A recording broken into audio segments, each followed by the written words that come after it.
Assalamualaikum warahmatullahi wabarakatuh.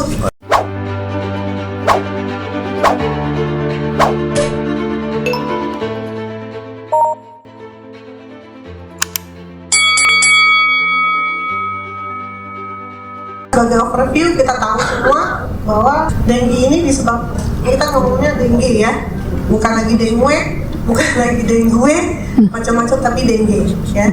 Dengue ini adalah RNA virus masuk ke dalam family Flaviviridae yang disebarluaskan oleh nyamuk ya. Tadi Prof. Karni sudah menjelaskan bagaimana nyamuk berperan dalam vektor dari penyebaran virus di berbagai macam penyakit virus ya. Begitu juga di dengue ini, dia akan menyebabkan dengue fever, dengue hemorrhagic fever, dan yang paling beratnya kita sering ketemui adalah dengue shock syndrome. Bagaimana dengan impact-nya secara global? Dengue ini sendiri juga akan menyebabkan yang terdiri dari 4 serotype ya, dengue 1 sampai dengue 4, dan sudah ditemukan juga dengue 5 nih sepertinya ya. Ini akan menyebabkan berbagai macam respon kompleks imun dan tantangan kita dalam perkembangan vaksin ya. Kurangnya efektivitas dari vaksin dan terapi-terapi yang ada saat ini menyebabkan bahwa terapi dasar dari infeksi dengue ini masih bersifat suportif ya.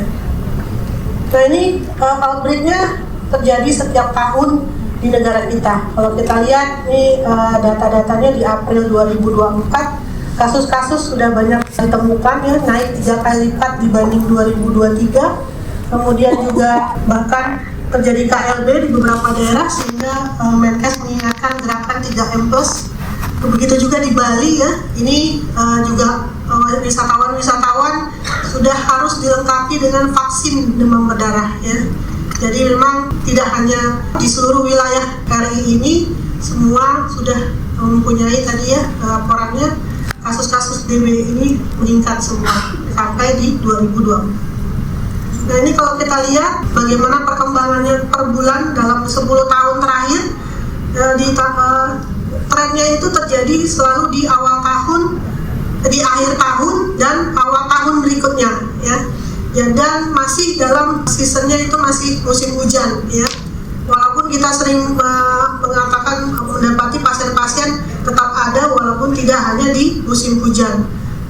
Tapi kalau melihat tren yang ada penelitian ini tetap saja paling banyak itu terjadi di musim hujan. Nah ini datanya sampai 2024 minggu ke-12 itu dibandingkan dengan 2023 kalau kita lihat kasusnya sudah ada hampir setengah penemuan kasus di 2023. Tahun 2024 kasus dengue sampai minggu ke-12 ini sudah ditemukan 46.000 kasus dengan kematian sebanyak 350 kasus. Ini masih minggu ke-12 atau bulan ketiga, jadi bisa saja kasus ini semakin terus meningkat. Nah kalau kita lihat setiap orang mempunyai resiko untuk mendapatkan infeksi dengue ini. Sekitar 75% kasus dengue ini terjadi pada usia 5 sampai 44 tahun, di mana proporsi kematian terbanyak itu hampir 40% terjadi pada usia 5 sampai 14 tahun. Jadi usia-usia anak sekolah ya masih mendominasi kematian yang terjadi akibat infeksi dengue. Dengue ini juga akan mempengaruhi kondisi-kondisi tertentu, terutama dengan kondisi-kondisi komorbid, kita sebut sebagai komorbid. Apabila memiliki beberapa komorbid, itu akan mempunyai resiko lebih untuk terjadinya dengue yang severe, yang berat, itu semakin meningkat. Pasien-pasien seperti diabetes, hipertensi, ischemic heart disease, koagulopati, obesitas, renal failure, COPD, atau chronic liver disease, usia lanjut lebih dari 65 tahun, dan wanita hamil ini mempunyai risiko untuk terjadinya dengue, severe dengue ya. Terutama di sini datanya bisa kita lihat pada pregnancy dia akan menyebabkan tidak hanya pada ibunya juga pada bayinya. Kemudian pada usia lanjut di sini penelitiannya mengatakan bahwa memerlukan penelitian lebih lanjut lagi untuk segera dilakukannya vaksinasi pada usia-usia lanjut, karena vaksin yang ada sekarang belum sampai ke usia di atas 60 tahun ya. Kemudian anak-anak ya, ini juga mempunyai kondisi untuk terjadinya severe dengue. Kemudian DM, pasien-pasien DM atau DM dengan hipertensi juga mempunyai resiko yang tinggi untuk mengalami severe dengue. Komorbid ini kalau kita punya pasien dengue dengan komorbid, benar-benar harus diperhatikan karena resiko untuk terjadinya severe dengue ini besar. Secara patogenesis, ini dari beberapa patogenesis saya kumpulkan, kita bisa lihat bahwa masa inkubasinya 4-7 hari, dia bisa menjadi simptomatik atau asimptomatik tergantung usia, status imun, dan strain virusnya atau tipe virus apa ya. Karena ada DEN2 dan DEN3 itu dikatakan mempunyai tingkat resiko terjadi severe dengue itu lebih besar dibanding DEN1 dan 4. Tapi ternyata di beberapa negara itu tidak juga, ada juga yang DEN1 ternyata juga menyebabkan severe dengue. Kemudian dia akan berkembang menjadi fase viremia, di mana fase viremia ini bila berkembang terjadi leakage phase, berkembang menjadi DHF atau DSS. Sel-sel yang berperan di sini juga kita harus perhatikan. Yang berperan terutama adalah interleukin 2 dan TNF-alpha ini. Dia akan mempengaruhi permeabilitas vaskuler, akhirnya terjadi juga yang namanya fase leakage ya. Bisa kita lihat apa saja yang terjadi, sitokin proinflamasi apa saja yang berperan pada fase-fase tersebut, baik itu di fase aktif atau fase viremia, kemudian di fase critical phase atau damage, dan patogenesis apa yang berperan pada masing-masing dari faktor-faktor proinflamasi dan antiinflamasi tadi. Yang paling bawah bisa kita lihat bahwa pada kejadian dari kerusakan yang terjadi di bagian endotelial sel pada fase dari fase akut, itu akan biasanya terjadi apoptosis ya. Kemudian di fase critical phase itu seringkali terjadi disruption tight junction yang kita sebut sebagai plasma leakage ya. Nah, jadi kemudian yang terbanyak adalah patogenesisnya adalah ADE. Berbagai macam patogenesis terjadinya infeksi dengue ini, yang terbanyak adalah ADE, kemudian original antigenic sin, dan akhirnya semuanya ini akan berujung kepada terjadinya plasma leakage atau perdarahan. Yang terbaru bahwa kita mengenal adanya NS1 ya, protein NS1 yang banyak berkembang menjadi berkaitan dengan patogenesis di sini. Tetapi ternyata pada perkembangannya kita juga menemukan bahwa protein non-struktural 2B dan non-struktural 3 itu juga berperan dalam perkembangan replikasi virus. Semakin banyak protein non-struktural yang bekerja pada suatu infeksi, dia akan mempengaruhi patogenesis dan mempengaruhi terjadinya severe dengue. Ini adalah yang paling banyak patogenesis terjadinya severe dengue, yaitu antibody dependent enhancement, di mana seharusnya antibody dependent enhancement ini dia menetralisir virus yang masuk ke dalam badan pasien, tetapi karena diikat oleh antibody ini malah memfasilitasi virus masuk ke dalam badan pasien sehingga virus mudah bereplikasi dan makin memperbanyak dirinya. Dan di penelitian di Thailand mengatakan bahwa 90% DHF itu disebabkan oleh teori ini, secondary dengue infection. Apabila dan biasanya secondary infection ini memang akan menyebabkan severe dengue infection. Jadi kita bisa menjadikan ini sebagai patokan bahwa prognosis pasien kita berikutnya akan menjadi berat atau tidak.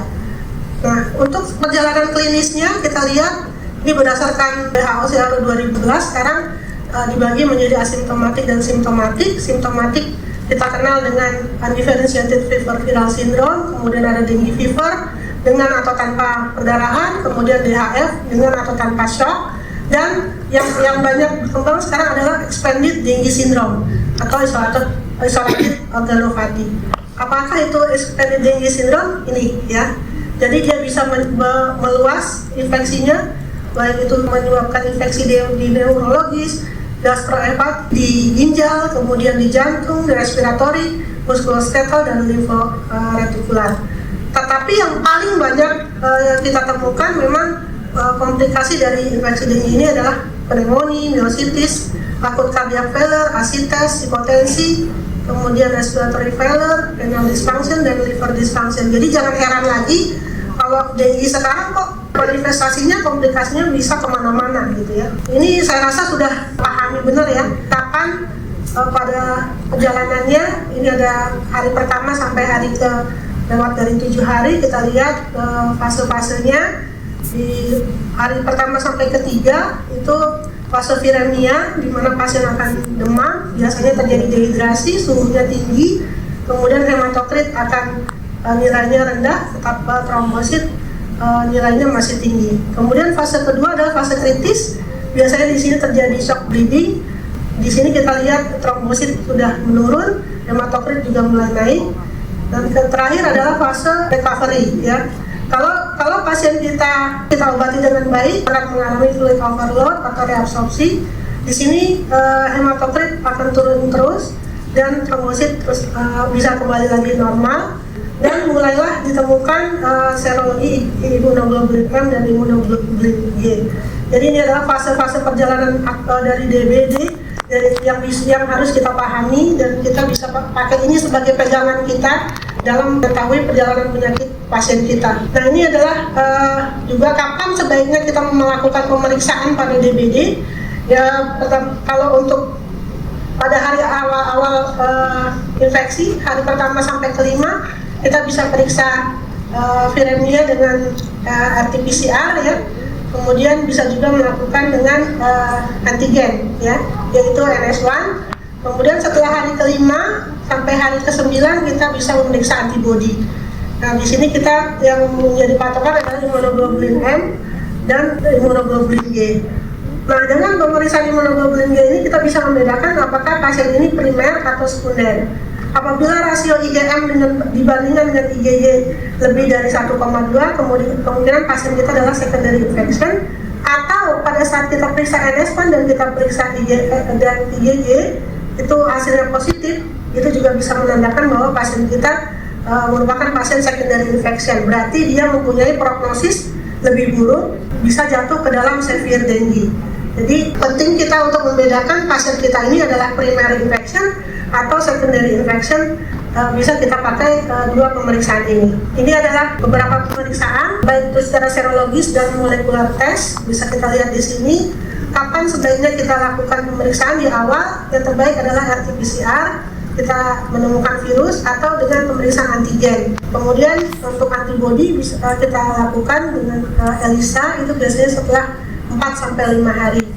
Dan di sini juga kita bisa menentukan kita perlu tidak membedakan primer atau sekunder, atau kita mau memeriksa serotype-nya atau tidak. Nah, ini juga ada perkembangan penelitian dari Cucu Anansi dari Universitas Pelita Harapan yang menentukan secara scoring sistem ya, tetapi memang ini hanya berlaku pada dewasa. Sensitivitasnya sekitar 70-80% dan spesifisitasnya 67-95%. Jadi boleh saja kita coba ya memakai sistem scoring ini.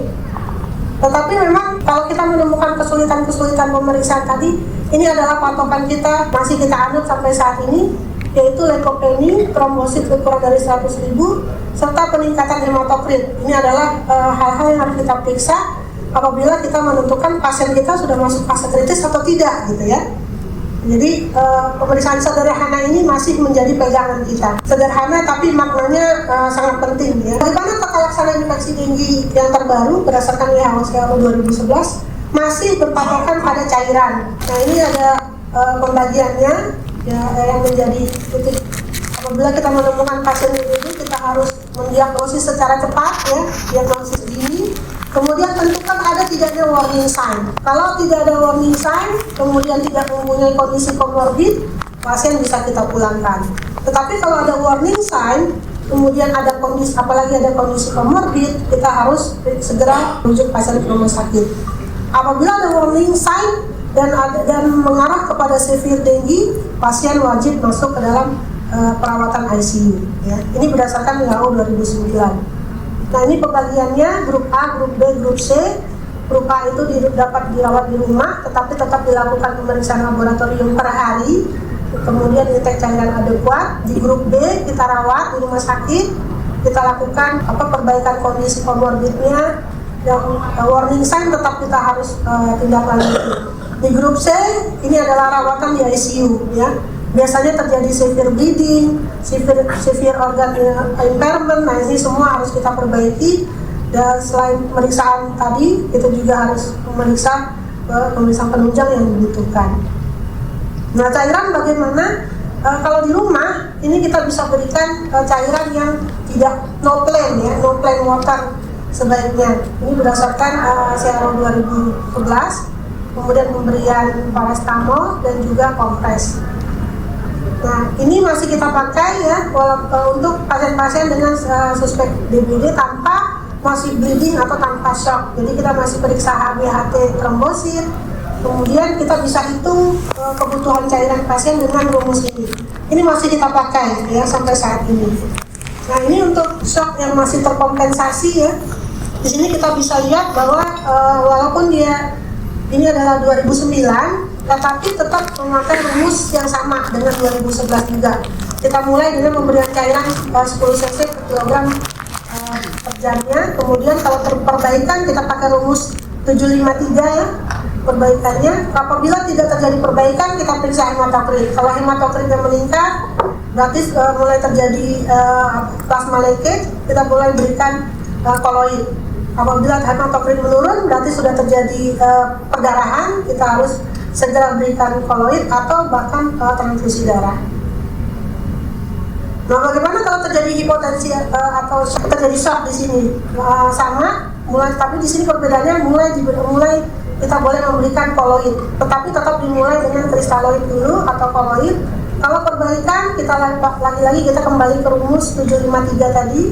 Kemudian kalau tidak ada perbaikan, kita periksa hematokrit, hampir sama ya dengan yang tadi, cuma di sini kita memakai koloid, sudah mulai memperhitungkan pemakaian koloid dan rumusnya masih sama, koloid naik dari 20 ke 30. Kemudian kalau hematokrit terus turun, berarti sudah terjadi severe bleeding, kita boleh berikan transfusi. Kemudian kita harus perhatikan hal-hal tadi ya, apakah mulai terjadi gangguan ginjal, liver, koagulasi, kemudian gangguan elektrolit, mulai dibutuhkan fotoronsen, USG, dan mulai memperhatikan kecurigaan terjadinya sepsis atau tidak. Pemberian cairan ini sifatnya kalau kita haruslah bersifat adekuat ya. Bisa saja kalau tidak adekuat kita akan menimbulkan hipovolemi bahkan bleeding di IC. Kalau berlebihan kita malah mencetuskan pulmonary edema, respiratory distress dan hal-hal yang tidak baik. Kemudian juga apabila pasien sudah kondisi shock, kita harus perhatikan juga ABCS ini ya.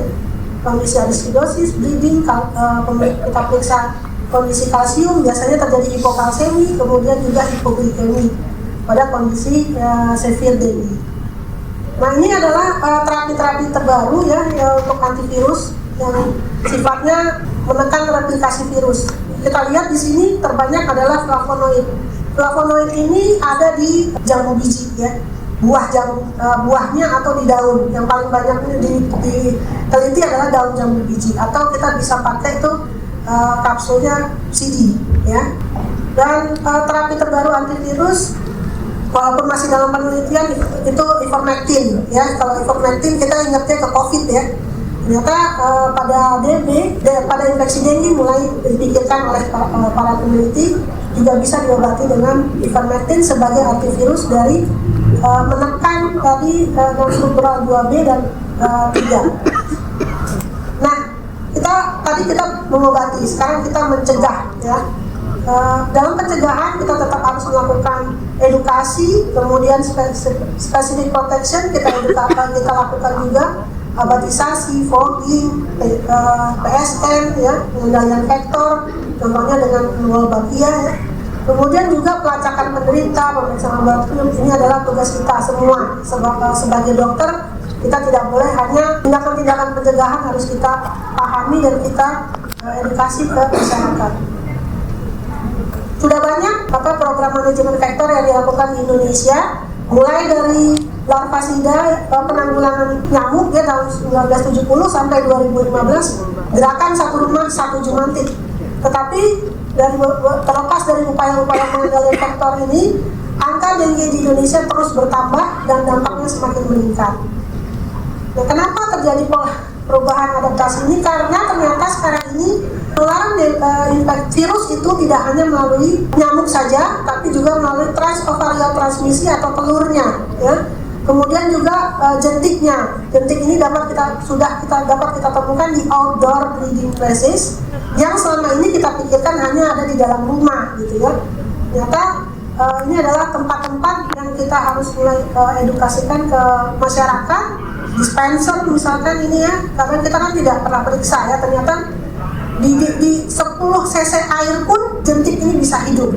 Jadi breeding process ini untuk suatu nyamuk perlu kita perhatikan. Kemudian tadinya 3M+, sekarang sudah menjadi 4M+, harus secara rutin dilakukan 1 minggu sekali. Ya, tadinya menguras, menutup, mengubur, sekarang kita harus melakukan pemantauan. Kemudian ini adalah strategi nasional penanggulangan dengue 2001 sampai 2005. Itu ada 6 titik dari pemerintah strategi yang harus dilakukan, yaitu manajemen vektor, kemudian terapi, kemudian surveillance, kemudian membuat kebijakan, kemudian implementasinya di masyarakat. Jadi kita bisa baca ya strateginya di sini.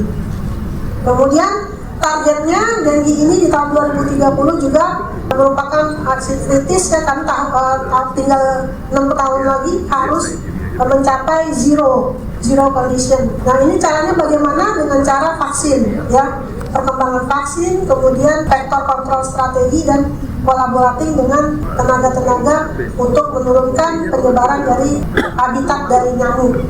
Vaksin yang beredar saat ini adalah TAK 003 ya. Bisa dengan pemberian vaksin ini ternyata dalam waktu penelitiannya disebutkan 36 bulan setelah vaksin kedua itu tetap ditemukan seropositif di pasien sudah pernah terinfeksi itu 98,4%, yang belum terinfeksi 80,5%. Jadi kesimpulannya terjadi imunogenitas jangka panjang kalau kita melakukan vaksin dengue ini sebanyak 2 kali. Ini adalah kontraindikasinya, hampir sama ya dengan vaksin-vaksin lainnya, hipersensitivitas, kemudian pada orang-orang dengan kondisi imun yang menurun, kemudian HIV, ini kontraindikasi, kemudian ibu hamil dan menyusui. Efek samping yang paling sering terjadi itu nyeri, sakit kepala, mialgia, mirip dengan efek samping dari vaksin-vaksin lainnya. Kemudian ini adalah TAK 003 dari Takeda, diberikan pada umur 6-45 tahun 2 dosis dengan jarak 3 bulan secara subkutan. Bagaimana dengan booster? Ini belum ada ininya ya, belum penelitiannya belum established. Nah, kapan sebaiknya kita berikan vaksin apabila pasien kita pernah terinfeksi dengue? Di sini penelitiannya terbaiknya adalah setelah 3-6 bulan terinfeksi dengue baru kita boleh berikan vaksinasi. Nah, dari PAPDI sendiri rekomendasinya tidak masuk ya vaksin dengue ini.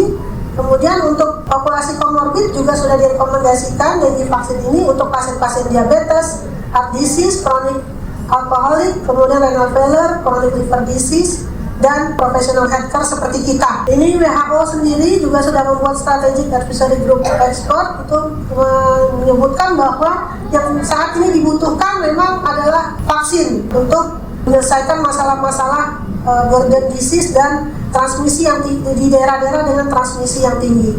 Dan sebaiknya sudah mulai diperkenalkan vaksin ini, terutama di negara kita. Dan di negara kita sendiri di Kalimantan, di Balikpapan sudah memperkenalkan pemberian vaksin ini 10.000 dosis pada siswa SD kelas 3, 4, dan 6 di Februari 2004, dan tidak ditemukan kondisi yang tidak baik setelah pemberian vaksin ini. Dan ini pesannya lagi bahwa kenapa dokter itu mempunyai peran penting di dalam yang kepercayaan masyarakat ternyata masih tinggi kepada dokter dalam sebagai pemangku kebijakan. Nah, di sini penelitian GEMCAP menyebutkan bahwa dari 4 pemangku kebijakan, dokter, para medis, farmasi, pemerintah, bahkan organisasi-organisasi yang bersifat saintifik itu, tingkat kepercayaan masyarakat itu masih tinggi kepada dokter. Di Indonesia itu sampai 94%. Jadi secara keseluruhannya kita sebagai dokter itu mempunyai kepentingan untuk memberikan edukasi kepada masyarakat luas pentingnya pencegahan, baik itu berupa vaksin, kemudian tindakan-tindakan pencegahan terhadap penyebaran nyamuk, merupakan tugas kita semua. Jadi kita mempunyai tingkat kepercayaan tinggi sampai saat ini untuk masyarakat mau patuh terhadap berbagai macam hal-hal yang membantu mencegah terjadinya infeksi denggi di negara kita. Jadi kesimpulannya, adanya interaksi molekuler antara denggi dan hostnya ini memerlukan penelitian lebih lanjut tentang evolusi virus, interaksi virus host, dan pendekatan dalam pengembangan diagnostik, terapi, dan pencegahan untuk mengatasi denggi. Pada DBD terjadi kebocoran plasma yang mengandung air, gula, dan elektrolit dari dalam pembuluh darah ke jaringan sekitarnya, dan kebocoran plasma ini akan menyebabkan manifestasi mulai dari ringan hingga kematian. Diagnosis infeksi denggi sendiri dapat ditegakkan bila didapatkan manifestasi klinis DBD disertai adanya trombositopeni dan peningkatan hematokrit. Jadi ini adalah kembali lagi untuk menegakkan diagnosis masih klinis, trombosit, dan hematokrit. Kemudian penyakit melalui pantalan penyamuk ini tidak memiliki terapi spesifik sampai saat ini. Penanganan utamanya masih mengganti cairan dan elektrolit yang keluar. Jadi yang paling penting pada penanganan infeksi denggi adalah pemeliharaan volume cairan yang adekuat dan kita melakukan monitoring. Apabila ini kita lakukan dengan baik, maka prognosis pasiennya pun akan baik. Sekali lagi, mencegah tetap lebih baik daripada mengobati. Udah lapar ya. Baik, mungkin itu yang bisa saya sampaikan. Mudah-mudahan sekali lagi ya, healthcare profesional adalah memegang peranan penting untuk pemberian vaksin membawa keuntungan bagi kita semua. Demikian, terima kasih. Assalamualaikum warahmatullahi wabarakatuh.